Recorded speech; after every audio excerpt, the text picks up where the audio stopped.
Part 1. You will hear a man talking to the coordinator of a photography club. First, you have some time to look at questions 1 to 4.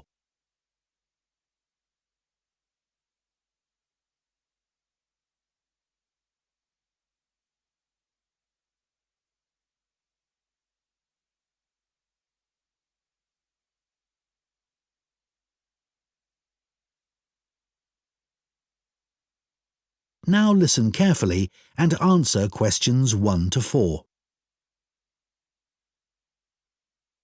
Hello, Wayside Camera Club. Breeder speaking. Oh, hello. My name's Dan, and I'd like to join your club. That's great, Dan. We have an application form. Would you like to complete it over the phone? Then you can ask any questions you might have. Oh, yes, thanks. OK. So, what's your family name? It's Green. Dan Green. So, can I take your email address? Yes, it's dan1068@market.com. Thanks. And what about your home address? Well, I'm about 10 miles away from your club in Peacetown. I live in a house there. OK. So, what's the house number and street? It's 52 Marrowfield Street. Is that MARROWFIELD?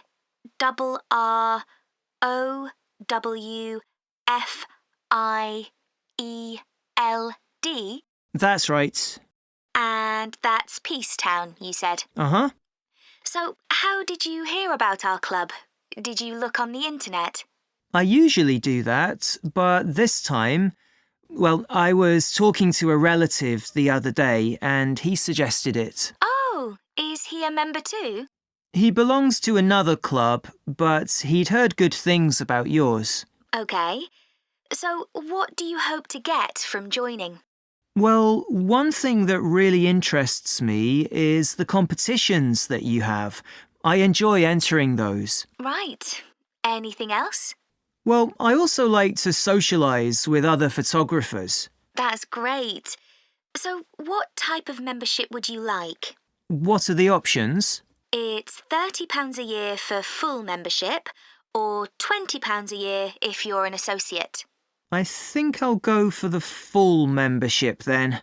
That's a good idea, because you can't vote in meetings with an associate membership. Before you hear the rest of the conversation, you have some time to look at questions 5 to 10.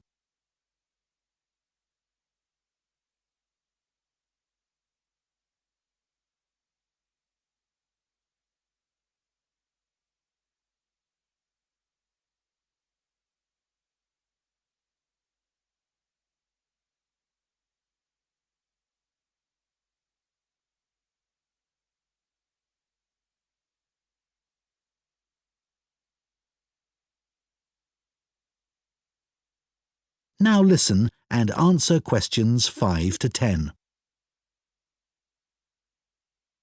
If I could just find out a bit more about you. OK. So, you said you wanted to compete. Have you ever won any photography competitions? Not yet, but I have entered 3 in the past. Oh, that's interesting. So, why don't you tell me something about those? Let's start with the first one.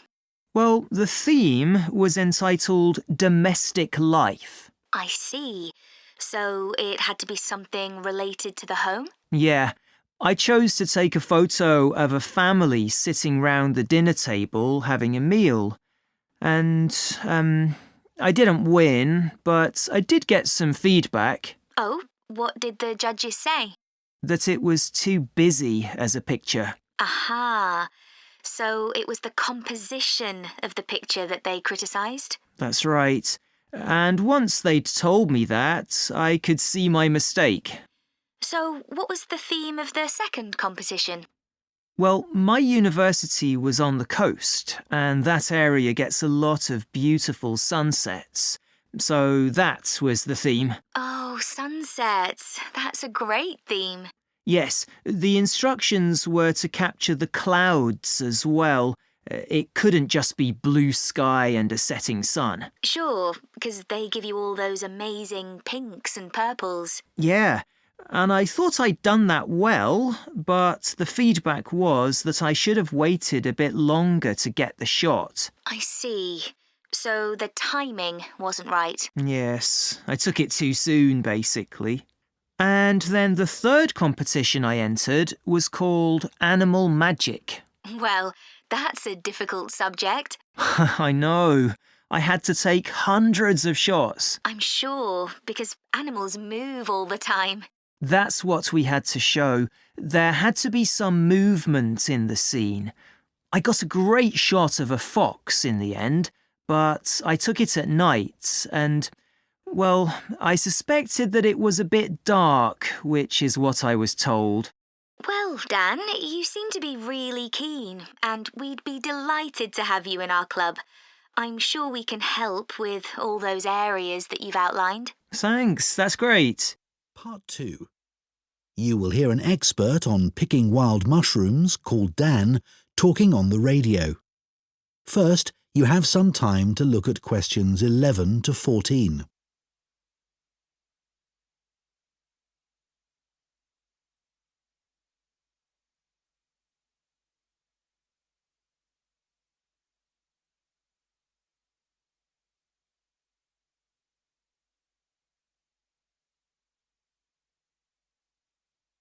Now listen carefully and answer questions 11 to 14. This evening, we're delighted to welcome Dan Beagle, who's just written a book on looking for and finding food in the wild. He's going to tell us everything we need to know about picking wild mushrooms. Thank you very much. Well, I need to start by talking about safety. You really need to know what you're doing because some mushrooms are extremely poisonous. Having said that, once you know what to look for, it's really worth doing for the amazing variety of mushrooms available, which you can't get in the shops. But of course, you have to be very careful, and that's why I always say you should never consume mushrooms picked by friends or neighbours. Always remember that some poisonous mushrooms look very similar to edible ones, and it's easy for people to get confused. The other thing to avoid is mushrooms growing beside busy roads, for obvious reasons. But nothing beats the taste of freshly picked mushrooms. Don't forget that the ones in the shops are often several days old and past their best. There are certain ideas about wild mushrooms that it's important to be aware of. Don't listen to people who tell you that it's only okay to eat mushrooms that are pale or dull. This is completely untrue. Some edible mushrooms are bright red, for example. Personally, I prefer mushrooms cooked, but it won't do you any harm to eat them uncooked in salads. It's not necessary to peel them. Another thing you should remember is that you can't tell if a mushroom is safe to eat by its smell. Some of the most deadly mushrooms have no smell and taste quite nice, apparently. Finally, just because deer or squirrels eat a particular mushroom doesn't mean that you can. Before you hear the rest of the talk, you have some time to look at questions 15 to 20.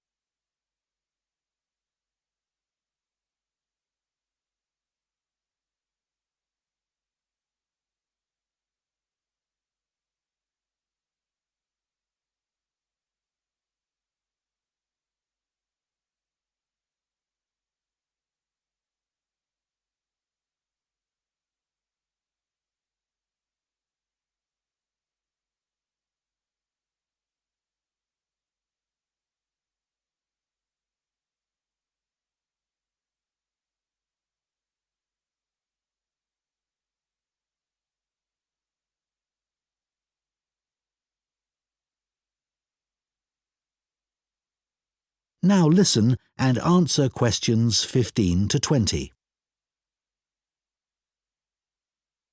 Of course, mushroom picking is associated with the countryside, but if you haven't got a car, your local park can be a great place to start. There are usually a range of habitats where mushrooms grow, such as playing fields and wooded areas. But you need to be there first thing in the morning, as there's likely to be a lot of competition. Not just from people, but wildlife too. The deer often get the best mushrooms in my local park. If you're a complete beginner, I wouldn't recommend going alone or relying on photos in a book, even the one I've written. There are some really good phone apps for identifying mushrooms, but you can't always rely on getting a good signal in the middle of a wood. If possible, you should go with a group led by an expert. You'll stay safe and learn a lot that way. Conservation is a really important consideration, and you must follow a few basic rules. You should never pick all the mushrooms in one area. Collect only enough for your own needs. Be very careful that you don't trample on young mushrooms or other plants. And make sure you don't pick any mushrooms that are endangered and protected by law. There's been a decline in some varieties of wild mushrooms in this part of the country. Restaurants are becoming more interested in locally sourced food like wild mushrooms, but the biggest problem is that so many new houses have been built in this area in the last 10 years. And more water is being taken from rivers and reservoirs because of this, and mushroom habitats have been destroyed. Anyway, a word of advice on storing mushrooms. Collect them in a brown paper bag, and as soon as you get home, put them in the fridge. They'll be fine for a couple of days, but it's best to cook them as soon as possible. After washing them really carefully first, of course. So, everybody knows what a mushroom tastes like, right? Well, you'll be surprised by the huge variety of wild mushrooms there are. Be adventurous. They're great in so many dishes. Stir-fries, risottos, pasta. But just be aware that some people can react badly to certain varieties, so it's a good idea not to eat huge quantities to begin with. OK, so now I'm going to show you a few examples of poison. Part 3. You will hear two business students discussing automation and the future of work. First, you have some time to look at questions 21 to 24.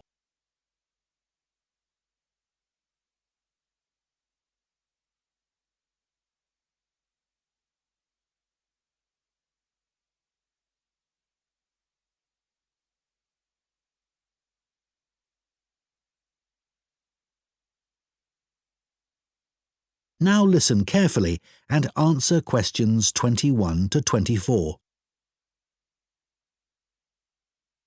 That seminar yesterday on automation and the future of work was really good, wasn't it?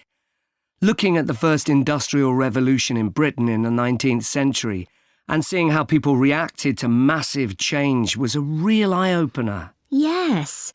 It was interesting to hear how people felt about automation then and what challenges they faced.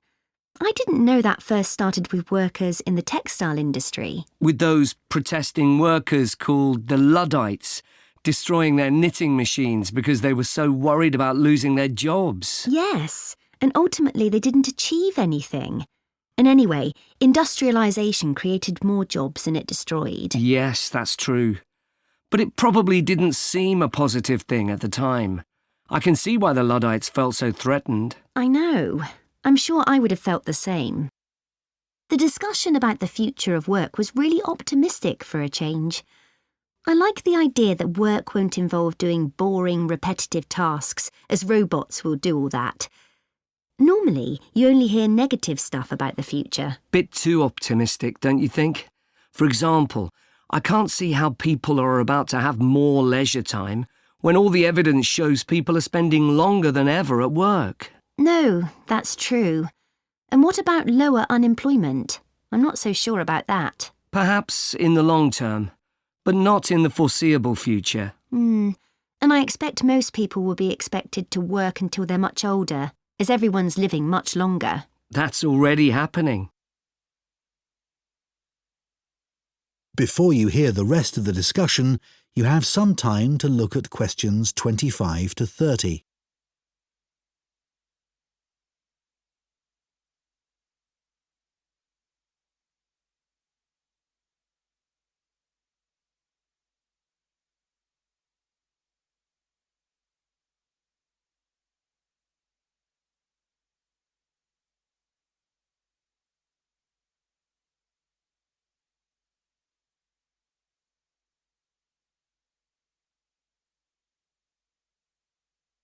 Now listen and answer questions 25 to 30. I enjoyed all that stuff on how technology has changed some jobs and how they're likely to change in the near future. Yeah, incredible. Like accountants. You might think all the technological innovations would have put them out of a job, but in fact there are more of them than ever. They're still really in demand and have become far more efficient. Right, that was amazing. 20 times more accountants in this country compared to the 19th century. I know. I'd never have thought the demand for hairdressing would have gone up so much in the last 100 years. One hairdresser for every 287 people now, compared to one for over 1,500. Yeah, because people's earning power has gone up so they can afford to spend more on personal services like that. But technology hasn't changed the actual job that much. No, they've got hairdryers, etc. But it's one job where you don't depend on a computer. The kind of work that administrative staff do has changed enormously, thanks to technology. Even 20 years ago, there were secretaries doing dictation and typing. Yes, really boring compared to these days, when they're given much more responsibility and higher status. A lot of graduates go in for this kind of work now. I'd expected there to be a much bigger change in the number of agricultural workers in the 19th century, but the 1871 census showed that roughly 25% of the population worked on the land. Yeah, I'd have assumed it would be more than 50%. Now it's less than 0.2%. What about care workers? They barely existed in the 19th century, as people's lifespan was so much shorter. But now, of course, this sector will see huge growth. Yeah, and it's hard enough to meet current demand. The future looks quite bleak for bank clerks. They've been in decline since ATMs were introduced in the 80s. And technology will certainly make most of the jobs they do now redundant, I think. I agree. Although the situation may change, it's very hard to predict what will happen. Part 4. You will hear part of a lecture for astronomy students about the need for a system to manage satellites and other objects orbiting the Earth. First, you have some time to look at questions 31 to 40.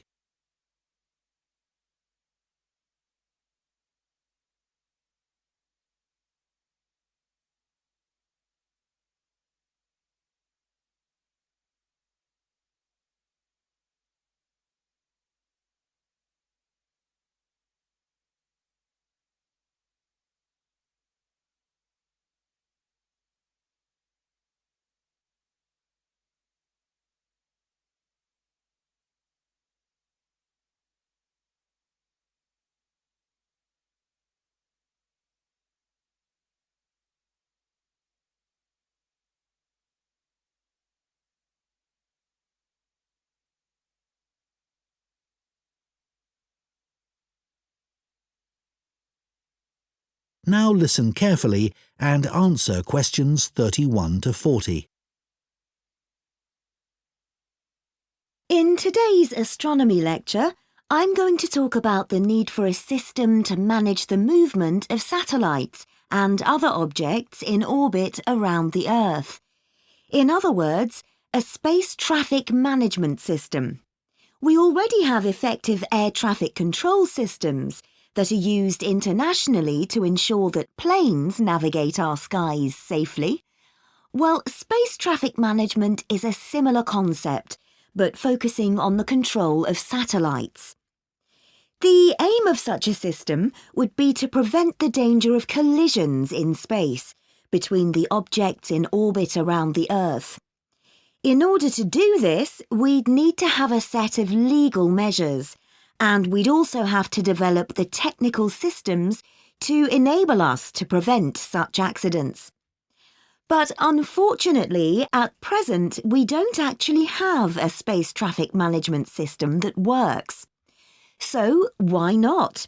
What are the problems in developing such a system?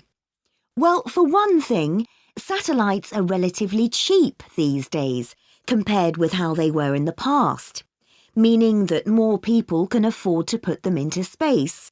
So there's a lot more of them out there, and people aren't just launching single satellites, but whole constellations consisting of thousands of them designed to work together. So space is getting more crowded every day. But in spite of this, one thing you may be surprised to learn is that you can launch a satellite into space, and once it's out there, it doesn't have to send back any information to Earth to allow its identification. So while we have international systems for ensuring we know where the planes in our skies are, and to prevent them from colliding with one another, when it comes to the safety of satellites, at present we don't have anything like enough proper ways of tracking them. And it isn't just entire satellites that we need to consider. A greater threat is the huge amount of space debris in orbit around the Earth, broken bits of satellite and junk from space stations and so on. And some of these are so small that they can be very hard to identify, but they can still be very dangerous.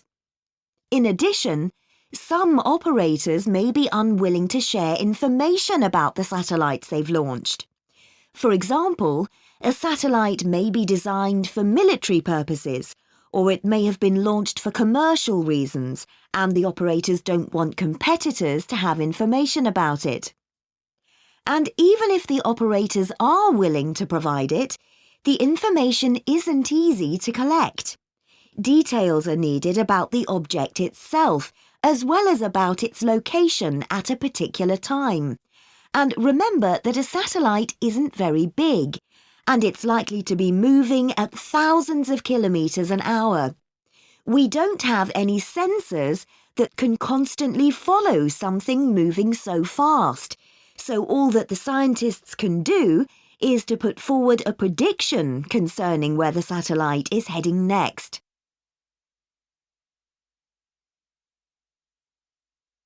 So those are some of the problems that we're facing.